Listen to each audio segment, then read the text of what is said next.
Joining us now to discuss this and more is Executive Vice President of the National Taxpayers Union, Brandon Arnold. Good morning to you, sir. Morning, Jen.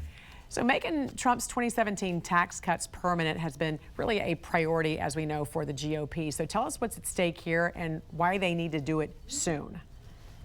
Yeah, the stakes are enormous here. If we don't renew these tax cuts, the average family of four making about $80,000 a year could see a tax hike of about $1,700 at the beginning of next year. That would be devastating at any time, but particularly when people are really struggling to pay their bills, to pay their mortgages, and so forth.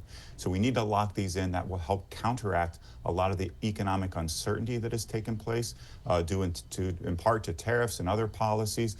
That will provide a shot in the arm if we can make these tax cuts permanent, get the economy going back where it needs to be. Yeah, as you said, this is all to prevent that $4 trillion tax hike on American families.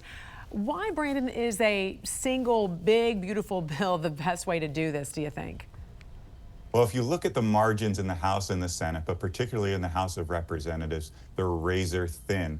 And while you'd like to think that Republicans would be walking lockstep on some of these policies, that's not the case. You have members pulling in different directions. Some want to see much larger spending reductions and larger tax increases, and some want to go a little bit smaller.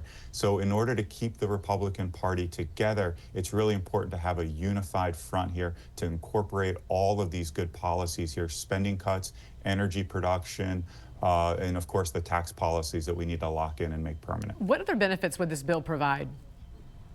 Yeah, there's a lot of other stuff in here. It includes a lot of the president's priorities, energy production being a huge one. That's one way that we really need to tackle inflation, making the cost of energy doesn't just drive down those utility bills. Those products on the shelves at the store that you go by, oftentimes they're carried from place to place by vehicles that are using gasoline. So you reduce the price of gasoline, you reduce the price of energy, you reduce the price of virtually everything in this country. It also contains provisions related to border security, national defense. It's a pretty comprehensive piece of legislation. Yeah, and back to energy, it's also kind of a national security issue as well, because it will make us energy independent, which we were in the first Trump administration.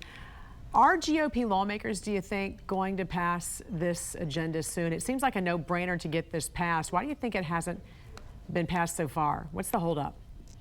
Yeah, there's a lot of differences of opinion procedurally, policy-wise, and what we're seeing right now is hopefully the Senate is starting to move their blueprint. That could happen as early as next week, according to the Senate Majority Leader's office. I spoke to them just yesterday, and it does look like they are moving closer and closer to bringing a budget to the floor that unlocks this process that we can use for taxes, for energy, for spending reductions, and so forth.